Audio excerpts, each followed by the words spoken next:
Steady now.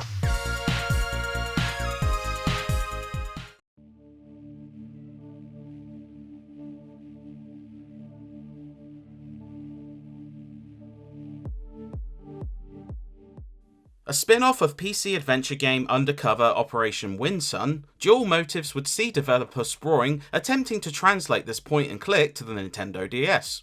It's not a bad idea. After all, Ace Attorney and Hotel Dusk proved the genre was a natural fit for Nintendo's handheld. Unfortunately, this is one of those rare games that is not only riddled with faults and missteps, but is also incredibly dull. Tedious puzzling, terrible touchscreen minigames, and dullard presentation ensure it will fade from the memory as quickly as you can beat it. Considering you can polish the game off in an afternoon sitting, that is very bad.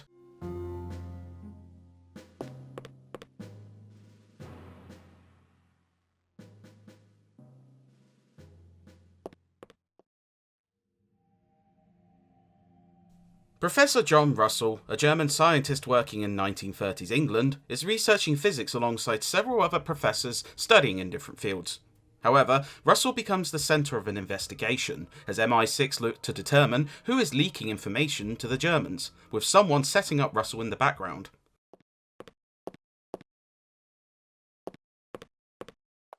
Looking to prove his innocence, John must work with Secretary Audrey Cordell to try and figure out the culprit of the leaks before either prison or hanging awaits him. It sounds like a story with great tension, but unfortunately, the simplistic writing and dull story ensure it's anything but.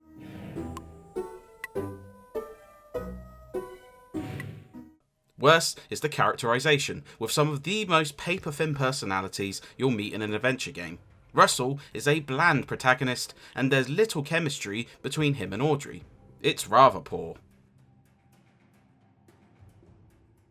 However, the story looks masterclass next to the gameplay. There are two distinct halves to Dual Motives. The first is standard point-and-click adventuring.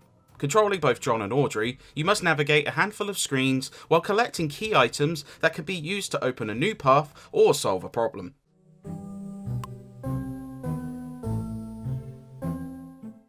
Afterward, you'll converse with a handful of characters who divulge new information on where to go next, and repeat. It's incredibly basic stuff, and not even being able to switch between two characters spices up the gameplay. Worse still, some of the solutions border on illogical, requiring you to combine disparate items to progress like adventure games of old.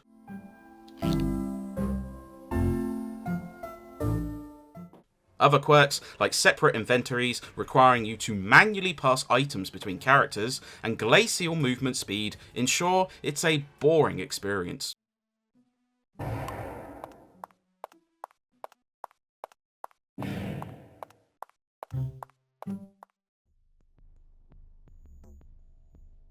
Scarily, the other half of the game is even worse. Minigames which utilise touchscreen controls pop up fairly often, and prove some of the worst uses of the DS's second screen.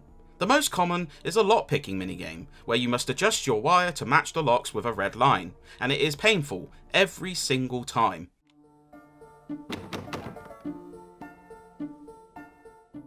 The touch controls, which were rickety during exploration, become haphazard here, and trying to make progress is a chore.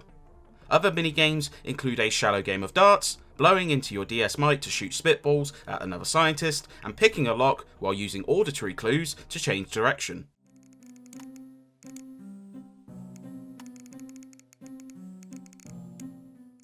Some of these are bland, some of these are genuinely awful, and the worst offender is a late game task where you must manipulate a fan to raise one of the characters, and it might be one of the single most frustrating experiences on the system. It's an abysmal use of the handheld's unique quirks. If you'd hoped Dual Motives would at least be easy on the eyes and ears, you'll be disappointed. The one saving grace is the backgrounds, which in fairness bear some nice details and lighting, even if there's a short list of locations to explore.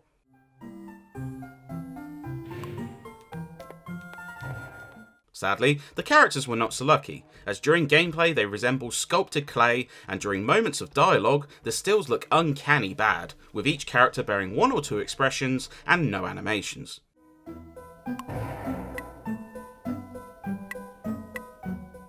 The audio side is just as underwhelming. There's very little in the way of substantial music tracks, with dreary loops that feel as aimless as the gameplay.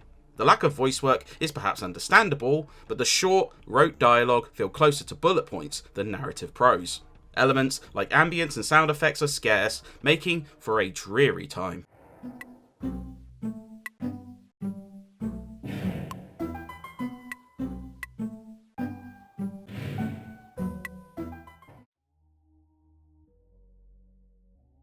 At the very least, you can blow through this one sharpish. Most players will struggle to break the 8-hour mark, depending on how stumped some of the puzzles leave you.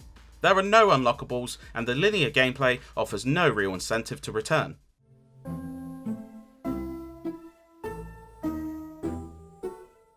It's the definition of one and done, though to be brutally honest, most discerning gamers will struggle to justify finishing it even once, whether due to the sleep-inducing exploration or through rage quitting over one of the minigames.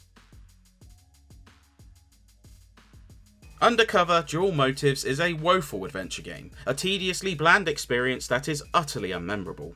Whether it's the dull exploration, terrible minigames, or dreary presentation, every aspect of this game is incredibly boring.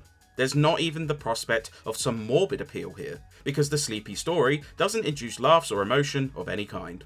With many better alternatives on the DS alone, not to mention countless superior titles elsewhere, this one can be easily avoided.